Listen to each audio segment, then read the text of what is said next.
Hello, everybody. Welcome to Running Code, humor in South Texas law enforcement. I'm your host, T-Bone. Always by my side is my partner, J-Man. J-Man, how you doing? Doing real good today, man. Yeah. Feels good. Well, I like that. And how you feeling? Let's feel good. I asked for a reason. Because they were talking about Officer wellness. officer wellness. What people don't realize, and the public doesn't realize, is because of movies and TV, and this one's going to kind of be a little more serious episode, listeners, because this is important. And we like to find the funny. That's what we're here for. But some things you don't joke about. And this is going to be one of them, and we want the public to be aware. And we're going to go over some interesting things and maybe open some eyes of the civilians that don't understand this. And it might tweak a few officers' noses, but they're not exempt from this. I'm not exempt from this, and you're not exempt from this. So, as officers, we see things that the public doesn't normally see. Mm-hmm. The average human has 2 or 3 maybe critical incidences their entire life. Whether that's they witness a traumatic death up close, or they have a very major car crash, or they get robbed at gunpoint, something that they would consider a critical incident. Officers have several hundred over the course of a 20-year career. We're not any different from any other human. We kind of put up that shell, it doesn't bother us, and it does bother us. We just can't afford to dwell on it. We have a job to do. Problem is, sometimes that backs up on us too far. Yeah. And we have what's called, our cup runneth over, if you want to use an old phrase. It backs up on us, which is why we have the high rate of officer suicides. We don't want to show weakness by asking for help. We don't want to go around and say, I need help. I'm feeling suicidal. I'm not feeling right. You're worried about the repercussions to your career. Or everyone's going to think you're weak because you telling people you need help. Luckily, over the last about maybe 5 years, I would say, maybe 10, but I've been in this career field 10 years, and I don't remember it being really talked about 10 years ago, but maybe the last 5 years, really, it's really kind of come to the forefront where, hey, there's nothing shameful about I need help. Mm-hmm. And agencies publicly will say they love that. Privately, they don't. Yeah. But they're going to get you the help because it's better that they get you the help than you go home and you kill yourself when you told them you had a problem, they ignored it, and then that comes out. So really, they're doing it to cover their own butt. If you think they care about you, they don't. It's like the military. Military doesn't care about you. You are a number. That's it. You fit in a manning slot. That's all they care about. Can you do the job? Yes or no? So I hate to say that, but that is the reality. Now, is that changing? That is starting to finally change as people are realizing that we're human too. The public, I want you to understand, if you call us and we're acting like we either don't care about your problem, or maybe we're being kind of rude or being a dick, it has nothing to do with you. It really doesn't. It has to do with maybe that officer's last call was a dead child. They have not had time to process that. They've not had time to deal with that.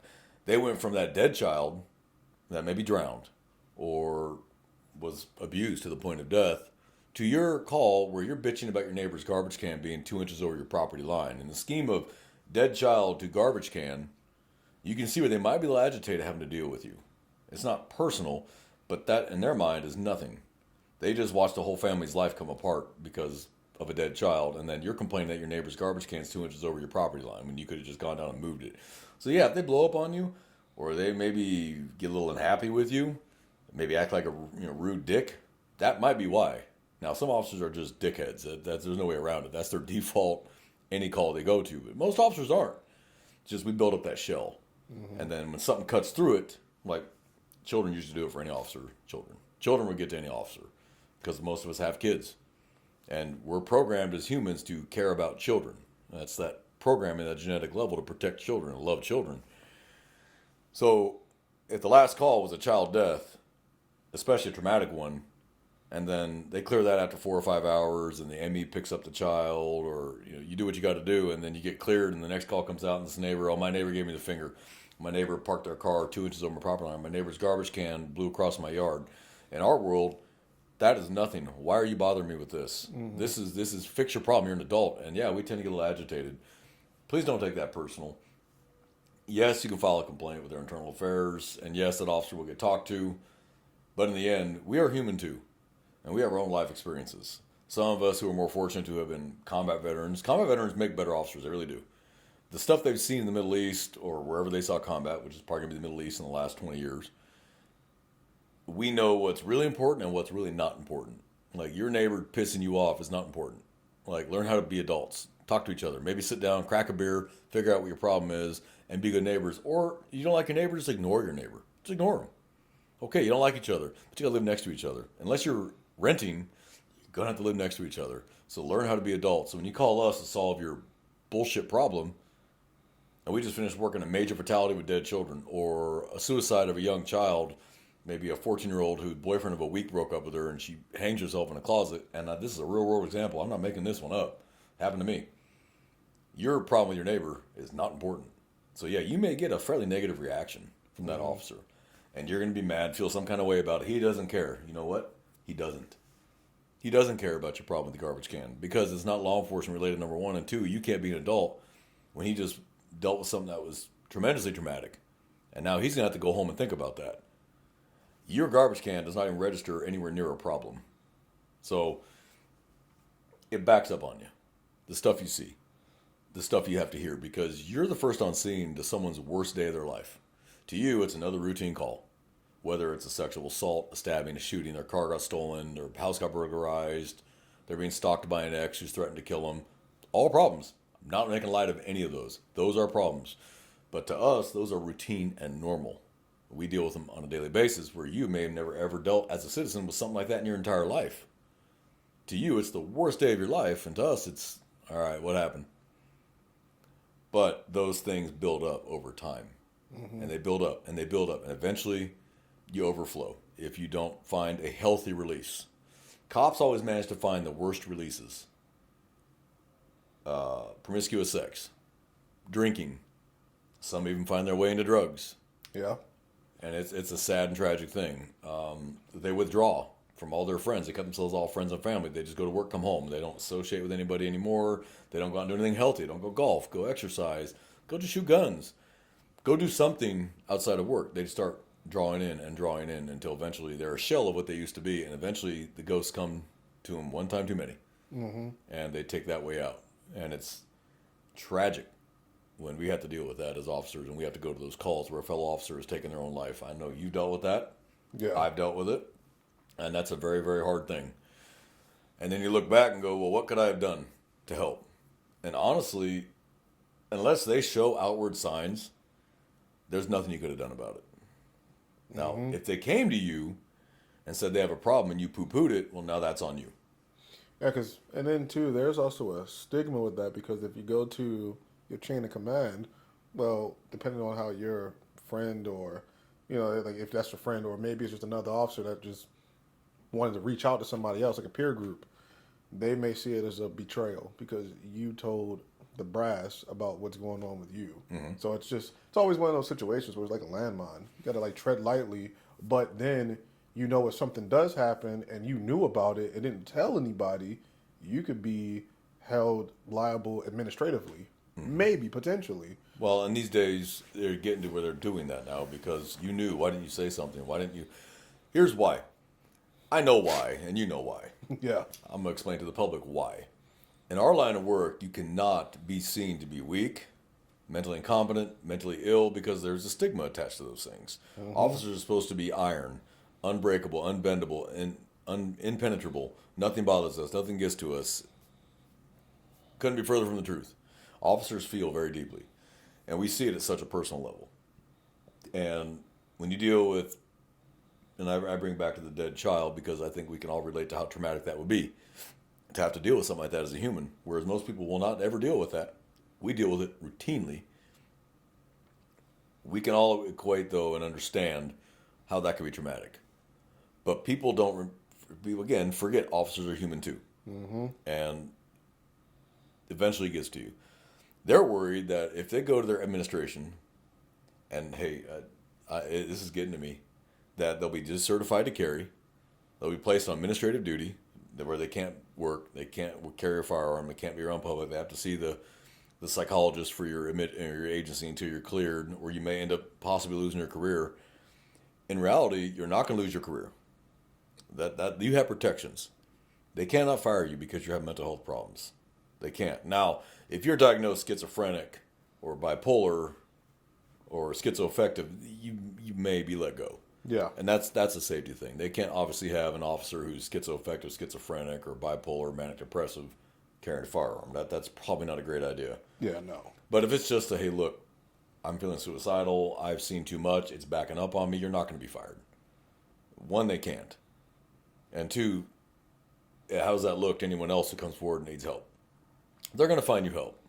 Now, whether the agency takes it seriously and actually has a unit that deals with that and will get you the help you need, or they're doing it just because they don't have a choice, because it would look bad politically or to the public that you didn't actually help this officer, who knows? But fellow officers, we work with each other every day. We know if someone's normal versus abnormal.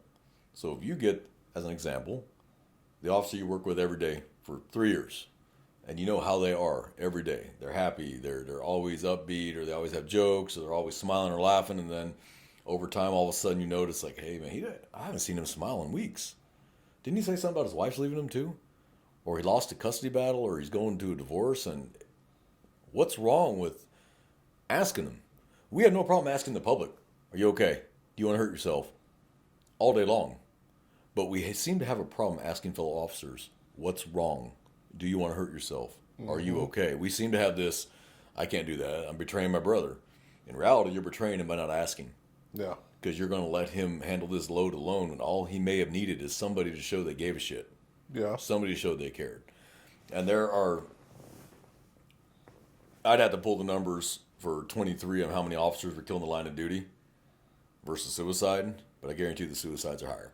Yeah. And that's a sad thing. It's the same with the veterans thing. I'm not going to get stomped on that one. I'm a veteran. 22 a day, that's a legitimate number. It may even be higher. But that's a conversation for another day. Right now we're talking about law enforcement and suicide, mental health. But they're all preventable. Well, no, I shouldn't say that. Someone who genuinely wants to commit suicide, you can't stop them. Oh, no. They're gonna absolutely. They're going to do If it. they genuinely want to. They're going to do it. They're going to do it.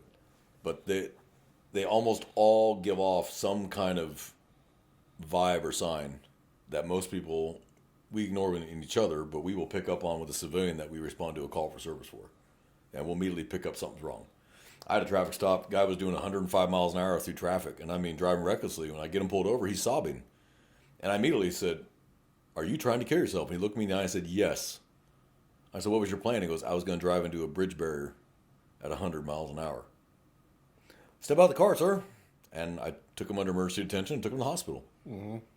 But it would never honestly occur to me to ask a fellow officer I see doing 100 miles an hour through traffic for no reason, hey man, you trying to hurt yourself? As a cop, I would think, you're just driving like an asshole because you got a police car. Yeah. It would never occur to me to ask. Because I don't exempt myself from this at all. I'm just as blind to it as any other officer. I really am. Because I come from that background. Military, combat veteran, hardcore, West Side asshole with the cowboy hat. That's what I've always put off. And so it wouldn't occur to me. And I don't know if that's me not being emotionally aware or I just don't pay attention. So I don't exempt myself from these problems at all. I'm just as guilty as anyone else.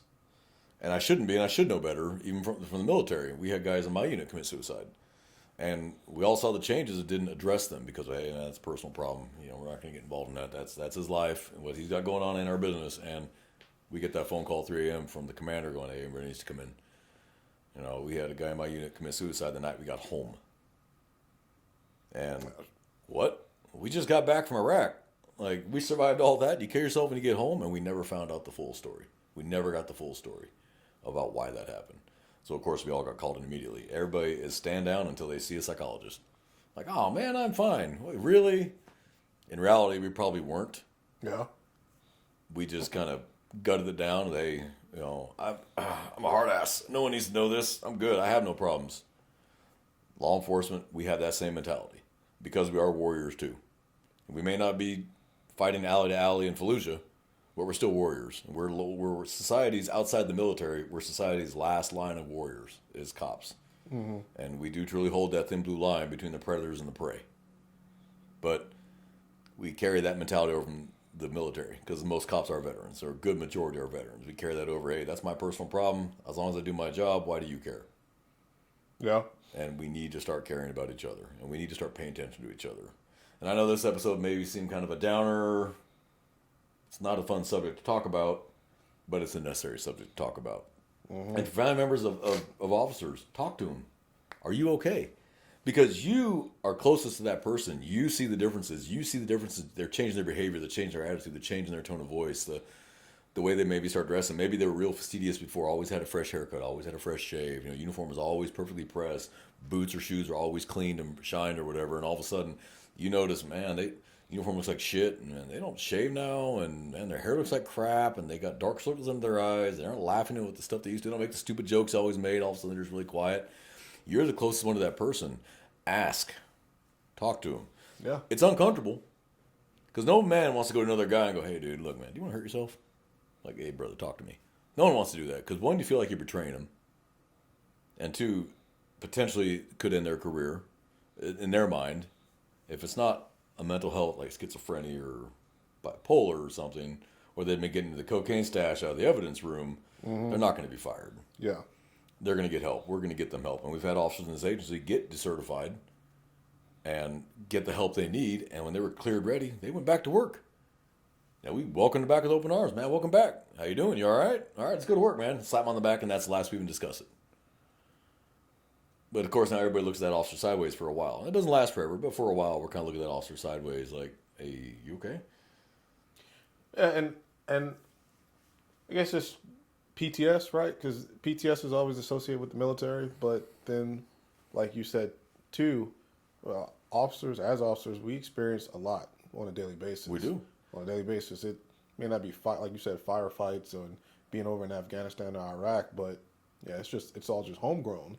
And it could literally just be from somebody chewing you out when you're just responding to a simple call they called you for, and they're chewing your ass for no reason. That'll get to somebody. At the very least, it just puts you in a mindset of, okay, this is going to be a shit day. Yep. Or it could put you in the mindset of, well, this is how the public really feels about us. No one appreciates us. And then you carry that whole thing on throughout your entire shift, maybe throughout the entire month, or those incidents just build and build and build and build and build until you have just for one example, a negative view on how the public sees you, even though that's not really true. Yeah. A lot of the public really appreciates law enforcement. They do. They're just quiet about it. They're just quiet about it because it's a stigma. They go to work, they do their job, they go home. If Yeah. they see you at a restaurant, they walk up, thank you for what you do. And I'll tell you, we do appreciate that, folks. I'm not saying come up and have a long conversation with us while we're eating. That may not be as appreciated. Don't take that personal. But when you come up to us at restaurants, hey, we love you. Thank you for what you do. We do appreciate hearing that because usually throughout the day it's fuck you. You're a pig. I can't stand you. There's real crimes being committed. Why don't you go do something about that? You violated my rights. Blah, blah, blah, blah, blah, blah. Ad nauseum. And then you have one person come up. Hey, we appreciate what you do. Can I buy your meal? That means a lot to us. That means more to us than anything else. We don't want plaques, medals, and recognition. We don't. In fact, most cops I know don't like being recognized. Hey, I'm good. Thank you. Leave me alone. Yeah. We don't want to be on the news. Cameras start showing up. We start disappearing. Just the simple thank you from the public. And I've had it on traffic stops where even after I've given them a ticket, I've given them, or several, 2 or 3. Thank you, sir. I appreciate what you do. I feel like a dick. I did my job and they were still polite. And that's someone I'm going to go back. I'm going to change that to a warning. They won't know it, but I'm going to change it to a warning. They'll find out when they get to court and they say, that was a warning. As a thank you. I've done that before. I have. You can always tell the true nature of a person after you give them a citation. If they're still polite and they say thank you and I'm sorry I was wrong and please be safe, you feel about that tall. Yeah. You're like, you know what? I'm going to change that to a warning. Now, look, if you had 25 priors for the same thing and no license, no insurance, okay, look, I'm not going to change that. I appreciate your support, but you still need to. You want to show me your support? Get a license insurance. That'll show me your support. Slow down. That'll show me your support. That'll be less work for me. But we know as cops, the public doesn't hate us like the media makes people think that the public does. They don't. We actually get a lot of support. Problem is, the majority of people that support us are not the ones that we deal with. The majority of the ones that support us typically are responsible adults that take care of their own problems, and we don't have to go deal with them. Yeah. Or the time we do have to deal with them, it's because they actually had a genuine, their car got stolen, their credit card got stolen and used, which is an offense, and absolutely we'll take that report because we want to track that. That's about the only time we can deal with people like that. The ones we deal with, the majority, are the constant callers. They do not know how to adult. They do not know how to handle their own problems. So if I call a cop, he'll fix the problem I created for me. That they created the problem, but now they want me to fix it for them. And then when you give them the fix, they really don't like it. Okay, Yeah. well, you asked, I'm telling you how to fix it. I've probably got 10,000 examples of that. Of, you have a smartphone? Yeah. Did you Google it? Oh, look, first hit right in front of them. I'll Google it right in front of them and go, first hit, how to fix that problem. Oh, you can use your phone for Tinder or Bumble or how to find directions to your friend's house or whatever, but you can't Google a law or Google how to fix something. You have the world's greatest repository of human knowledge in your hand. There's nothing you cannot find on the internet anymore. Use it. Google before you call. You might lower our call volume, we can get shit done. Yeah. Because that backs up on you too after a while. Because honestly, when I'm phrasing it like this, if you deal with 100 contacts a day, and 99 of them are just stupid shit that had nothing to do with law enforcement. You were just want to complain about your neighbor. You want to complain about your HOA. You got the guy who parked across from your house, and that's your house, so he shouldn't be parked in front of your house. Or after a while, you start to think everybody's stupid, Yeah. and they're not. But the ones you deal with are, and you think the 100th one's going to be dumb when that's an actual genuine person that needs help. And you just get there, man. What the hell do you want? Obviously, not the right answer. Not the way we should address the public, and not the way we should talk to them. But you're human. You just dealt with 99 other stupid people who actually did not have anything to do with law enforcement. And then the 100th one was the genuine problem. You treated them like crap because you're just so burned out from the other 99. You just assumed the 100th one was stupid too. Mm-hmm. And they're not. Yeah. But we're human. We're human beings. You do it the same at your jobs too. As civilians, they do the same thing at their job. I guarantee you they have the same stupid crap. There's always something stupid at your job. You do it long enough, you start to think everything is stupid. Mm-hmm. But people look at us and go, well, you're cops. You shouldn't think that way. We're still human beings. We're still human. We're going to find crap funny. We're going to find crap stupid. We're going to find people stupid. We're going to find people funny, just like you do. Help us out. Ask yourself questions before you call us. Please. Am I in danger? Is someone else in danger? Did I try to solve the problem on my own? Am I minding my own business? If you can do all those things first, our call volume is going to drop, and maybe we can actually go out there and do something and be proactive. But if you suck up all our time with stuff that does nothing to do with us, that gets on us too after a while because we stop wanting to do the job. Yeah. Wrong or right, we stop wanting to do the job. And it sucks. We should not think that way. We should not feel that way, but we're human. And eventually it just, you overflow and you're just like, you know what? Fuck it. You stop caring. I've met some officers who you can just look and they've even expressed they don't want to do the job anymore. No. And if you remember when they first started, I want to get out there. I want to arrest every bad guy I find. I want to stop every car. I want to find the drugs. I want to find the guns. I want to tag out the gang members. You know, I want to do this. And 5 years later, they're like, yeah, whatever. Yeah, it's just the public's and I'm not saying the public as a whole, but just a select few of the public warps their like idea of it. They may not have a cooperating district attorney that's currently elected. That's a lot to do with it. That can also be a thing. Their administration could be horrible, or just they're just worried about their own political aspirations and problems, and these things are just like constant problems in a plethora of agencies, and that can just wear down on officers who had that zeal, that gumption to get up and go to work and do a fantastic job, be a good representation for that agency, but the stressors get down on them. Nobody picks up on it, or maybe one or two do, but they don't want to say anything. Then their wellness declines. Then there's nobody kind of keeping that in the forefront to like go out and exercise more, completely de-stress from work by like maybe taking a week or two off. Mm-hmm. If you got the time, go enjoy your hobbies, go get some new hobbies, go out with people who aren't law enforcement friends, just so you're not constantly in that world. That stuff helps. Yeah, stuff absolutely. Helps. It helps, but so I Googled real quick. I just put in suicide hotline, and it was the first hit on Google. And this is for anybody, not just officers, but you can call 988 or you can text 988, and that is a national suicide hotline. Mm-hmm. And you'll immediately connect with somebody. If you're close and you just need someone to talk to, you can talk to them there. Yeah. And you don't have to give them your name. You don't have to tell them who you are, what you do, where you live. You can just talk to them, or you can actually tell them that, and they will contact local authorities to. We've had those calls. Yeah, I've had a million of them. You've had a million of them. Someone calls their friend. I think I'm going to end it today. They call us. We get there, and sometimes we get there in time. Sometimes we don't. And that's a sad thing when we don't. Because I look at them, everyone is preventable. If we could have got there 5 minutes sooner, now it's useless to beat ourselves up over something we have no control over. But suicide is a tragic, tragic thing. And it leaves so much wreckage behind it. Mm-hmm. Kids blame themselves. What did I do to make mommy or daddy go away? And that's a horrible thing for a kid to have to bear. That's a cross a child should not have to bear. Yeah.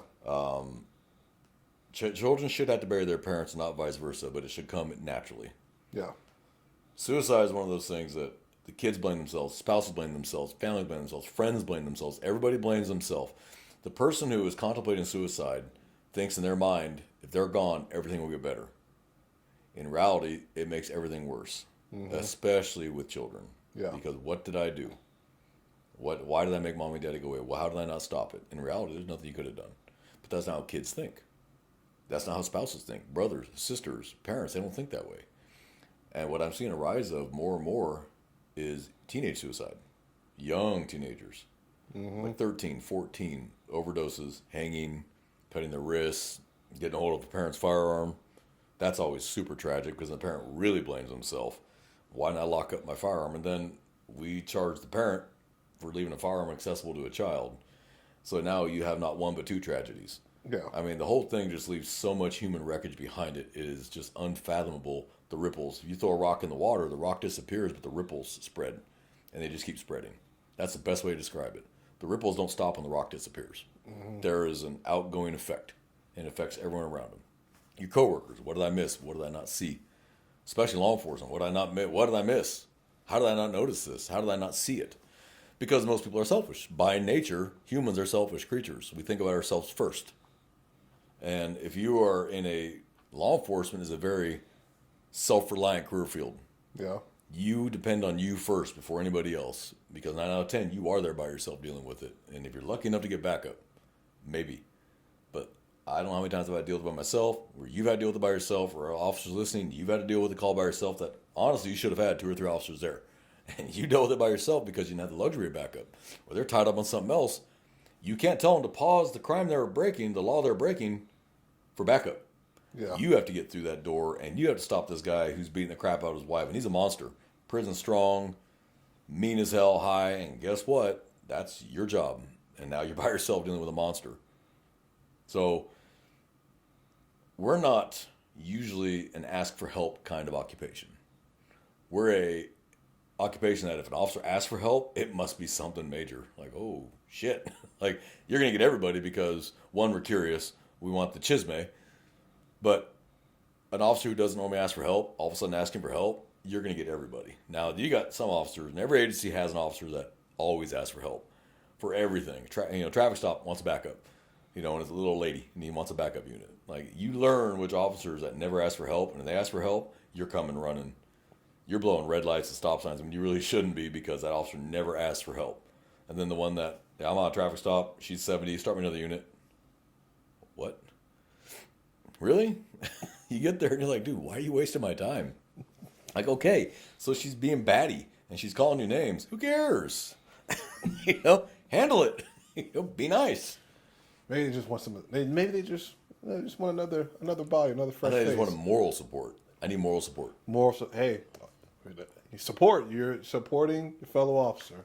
If you look at it that way, and I guess I would have to eat my own words if I didn't do that. So, thank you. You have exposed my hypocrisy. Appreciate it. We just want listeners, whether you're LE, family members of LE, friends of LE, or even have nothing to do with law enforcement at all, and you recognize the signs of somebody who needs help. Ask. There is nothing wrong with asking people if they need help, if there's something wrong. Ask them flat out, are you suicidal? Do you want to kill yourself? It's better to ask the question, and you may get a negative response. I may not talk to you for a week or two, versus they actually tell you, yes, I need help, and you get them help, and the problem kind of solves itself. You stopped something that didn't have to happen. Yeah. What's wrong with that? Okay, there might be some hurt feelings for a week or two. Maybe that person feels you betrayed him from asking that. But would you rather your friend's feelings were hurt for a week or two? Or would you rather go to their funeral? Yeah. I tell all my friends, you call me. I don't give a shit if it's 3 a.m. You call me. I will drive across town. I don't care. I will drive across town. I would rather do that, get up, get dressed, drive across town, and stop you from doing something stupid than attend your funeral. Because, oh man, suck it up. You're an adult. Click. And they go, that was the last person I thought I could talk to. I got nothing left. Yeah. And they make an irrevocable decision. And then you find out the next day, hey, so-and-so committed suicide last night. And you're looking at yourself like, fuck, he called me. And I blew him off. And I could have just driven over there. What was it going to cost me? A little sleep? Yeah. Now, I would feel guilty as hell. And suicide begets suicide, honestly. It really does. People don't understand that. But when people commit suicide, other people around them who may have already been on the edge kind of start leaning that way too. Because they feel guilty. And guilt combined with already suicidal ideation is a recipe for it. Because there's the reason people commit suicide: to cover up a crime, shame, guilt, financial distress, and relationship problems. Those are the main reasons people commit suicide. Those are the main ones. And financial being a big one right now, the inflation going up the way it has been, and bills are getting harder to pay. Some people think, this is easier if I don't have to deal with this anymore because my credit card bills are due. You know what? Let them go into default. I'd rather have a bad credit rating than be dead. Yeah. So I'm not saying it's because I didn't make poor decisions. Sometimes we make poor decisions. We're still human beings. But those are the kind of things. Or my wife divorced me and took the kids. Or I did something that I feel super ashamed of. Or I feel guilty for doing something. The only way out is to make an irrevocable decision that I cannot take back. It is not an answer. Folks, if you're listening, it is not an answer. Get help, please. Mm-hmm. If you are non-law enforcement and you're listening to this or you're watching this and you feel that that is your last option, please call 911. Law enforcement will come. You're not going to jail. We're not going to arrest you. That is not the function there. Our function is to get you help. We are going to take you to a hospital. We're going to do what's called an emergency detention. I think we may have mentioned it in another episode, emergency detentions. I believe so. We did. Yeah. But we're going to take you to a hospital. You're not under arrest. There's no criminal record, no fingerprints. We're not going to tell anybody. It is confidential information. It falls under HIPAA. We're not going to tell anybody. We're going to get you help. We're going to get you to a doctor, someone that can help you. That is all. We're not going to make fun of you, belittle you, call you names, laugh and point. We're not going to do any of that. You will have to be in handcuffs. Don't take that personal. That is policy for most agencies because of the nature of what's going on. We want the officer to be safe. We want the person to be safe. But we're not going to tell your neighbors, your family, your friends. We're not going to call your buddies. No, we're not going to do that. We're going to stop you from hurting yourself. Because our full responsibility as law enforcement, preserve life, number one. That is our first responsibility as police officers, is to preserve life. So we're going to preserve life. If we have to tackle you to the ground or maybe tase you to get you to drop whatever you're holding, we're going to do that. Yeah. We'd rather take the risk of tasing you and you maybe breaking a bone while you fall on the ground than you shoot yourself. Yeah. We'd rather stop that. So please don't feel you can't talk to us. And as officers, believe me, we will understand. We will talk to you. We'll help you out in any way we can. Brother officers, guys, brother and sister officers, I should say sister. Sorry. Brother and sister officers. We're here to help each other. We have only ourselves to rely on. Talk to your fellow officers. Talk to your supervisors. Now, some of you know which officers you can talk to or which supervisors you can talk to. Yeah, that's good. That's a big one. Can't share everything with everybody. No, you can't. And they may honestly may not have your best interest at heart. They very well may not be. So good point.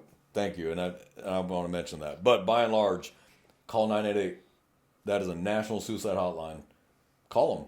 They're not going to judge you either. Nobody is going to judge you. What they're going to do is second guess themselves and judge themselves if you don't ask for help, and they're going to wonder what they did wrong, which leaves so much wreckage behind it. If anybody has dealt with this, suicide, a close friend or a family member, I guarantee you know what I'm talking about, or you've heard about it. So, J-Man, do you have anything to add on this topic? I think we covered a lot of bases. I guess if there's just one thing, maybe just to reemphasize before we sign out here, just try to find some sort of way on your off time to get away from law enforcement. Absolutely. If you're find a hobby, find something. Hey, pickleball. I heard pickleball's the shit. Just do something. I play racquetball with my son, and for about 2 or 3 hours, we beat the hell out of each other on the racquetball court. That's a fantastic. It's exercise. Mm-hmm. Nothing law enforcement related. I'm hanging out with my son. What could be better? Yeah, just golf, guns. Yeah. Something. Work on a classic car. Buy an old piece of shit car and spend your time putting that together. Trust me, you'll want to go back to work by the end of that day. When you've lost a piece to an engine or you can't quite get there, you lost your 10 millimeter socket, yeah, you're ready to go back to work. Yeah. But you took your mind off work while you were doing that. Yeah. And you'll learn new colorful ways to string cuss words together. Just don't use them at work. Yeah, burn that time off, man. That's right. Where you want to be. You show have everybody- vacation. Yeah. Use it. Use it. Want to show everybody you're a workhorse, show pony, anything like that? Nah, man. Just take some time off and just get away from it all. Come back refreshed. Good mindset going into it, and it'll pay off in dividends. What did I hear the other day? Kids will never remember, what was it, how hard you worked, but they'll always remember your overtime. Mm-hmm. So, guys, you have time off. Use it. Take a vacation. It doesn't have to spend a lot of money. Go for a long drive. Go to the mountains. Camp overnight. Do something. Get away from this job. This is not your entire life, and it should not be your entire life. This is your job, and that is it. Mm-hmm. You should not identify you by your job. And unfortunately, law enforcement, that is the first thing we're identified as. Yeah. This is my friend. He's a cop.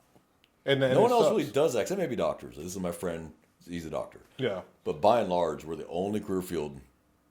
This is my son, brother, wife, husband, friend who's a cop. Because we're identified that way. Yeah. Because we have one of those rare professions. Yeah. So listeners, we hope you learned something today. I know this wasn't humorous. This one was not meant to be humorous. We didn't want it to be funny. We wanted this one to be serious because there is a serious message there and it needs to get out there in every forum we can get it on. Please remember 988. It could save a life. You never know. I don't have anything left to add on this. Jamie, anything to add? No, that's it. All right, brothers, sisters, be safe out there. Keep your heads up. Keep your heads on a swivel. Help each other out. Be there for each other. And we're out. Yep. All right.